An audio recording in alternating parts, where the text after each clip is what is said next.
नमस्कार, मैं मीनाक्षी। आप देख रहे हैं आज की खास financial news on current bulletin. कैसे इंटर एक्सचेंज आर्बिट्राज छोटे रिटेल ट्रेडर्स के लिए काम करता है, नितिन कामत ने समझाया। वो बता रही हैं कि आप एनएसई पर खरीदकर बीएसई पर बेचकर छोटे छोटे प्राइस गैप कैप्चर कर सकते हैं।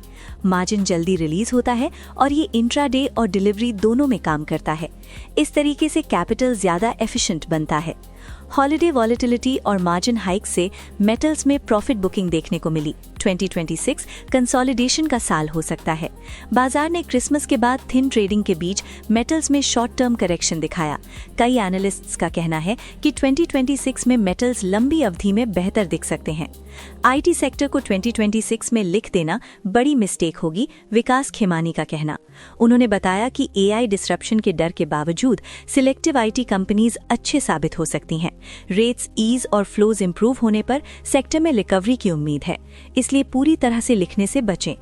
इंडिया बॉन्ड्स में थोड़ी हरकत आई। स्टेट सप्लाई अब्सॉर्ब होने के बाद गेन्स कैप्ड रहे। मार्केट ने बड़ी स्टेट डेट सप्लाई संभाली, मगर कैश क्रंच ने अपसाइड सीमित किया। ओवरऑल सेंटिमेंट कॉशियस रहा क्योंकि क्वार्टर एंड और लिक्विडिटी टाइटनेस था। आज के गेनर्स और लूजर्स में कुछ नया था। डेब्यूटेंट श्याम धनी और इटर्नल ने ध्यान खींचा। कुछ स्टॉक्स ने शार्प मूव्स लिए और वॉच लिस्ट में नए नाम शामिल हुए। शॉर्ट टर्म ट्रेडर्स के लिए मोमेंटम सिग्नल्स अहम रहे। सेबी ने एक रिसर्च एनालिस्ट का लाइसेंस कैंसिल कर दिया। वजह यह है कि वो ग्रोसरी शॉप चला रहे थे। रेगुलेटर ने पाया कि रजिस्ट्रेशन मिसयूज हुआ और प्रोफेशनल नियमों का उल्लंघन हुआ। सेबी ने स्ट्रिक्ट एक्शन लिया है ताकि इन्वेस्टर प्रोटेक्शन बनी रहे।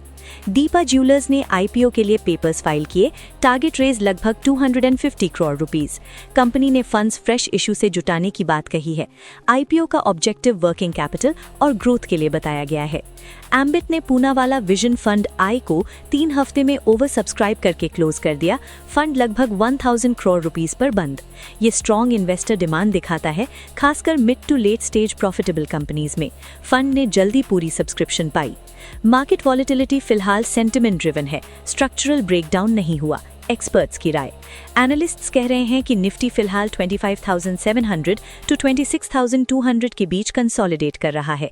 सिलेक्ट स्टॉक्स में स्ट्रेंथ दिख रही है, इसलिए स्टॉक स्पेसिफिक अप्रोच बेहतर रहेगा।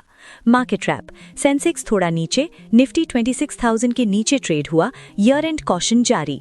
ट्रेडिंग वॉल्यूम्स थिन रहे और फॉरेन फंड आउट दबाव बनाए रहे, इसलिए मार्केट में रेंज बाउंड एक्शन देखने को मिला। निफ्टी इंडिसेस का रीजेक्ट कल से लागू होगा।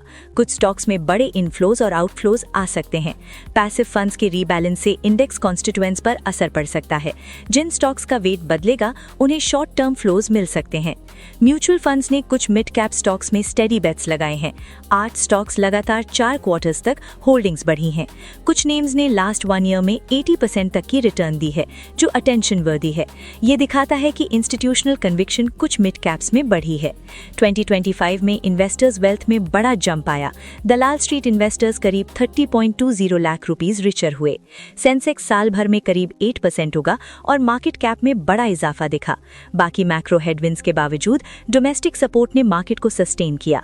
ये साल कंसोलिडेशन का रहा, पर रिटर्न्स पॉजिटिव रहे। आईपीओ पाइपलाइन टाइट है। 96 सेबी अप्रूव्ड आईपीओज करीब 1.25 लाख करोड़ रुपीस के साथ 2026 में लाइंड अप हैं। 2025 में आईपीओ एक्टिविटी स्ट्रांग रही और 2026 भी बिजी दिखता है, खासकर टेक और ग्रोथ ओरिएंटेड कंपनीज के साथ। अगर वैल्यूएशन डिसिप्लिन बना रहा तो प्राइमरी मार्केट एक्टिव रहेगा। यही थी आज की प्रमुख खबरें। मैं मीनाक्षी ले रही हूँ आपसे इजाजत।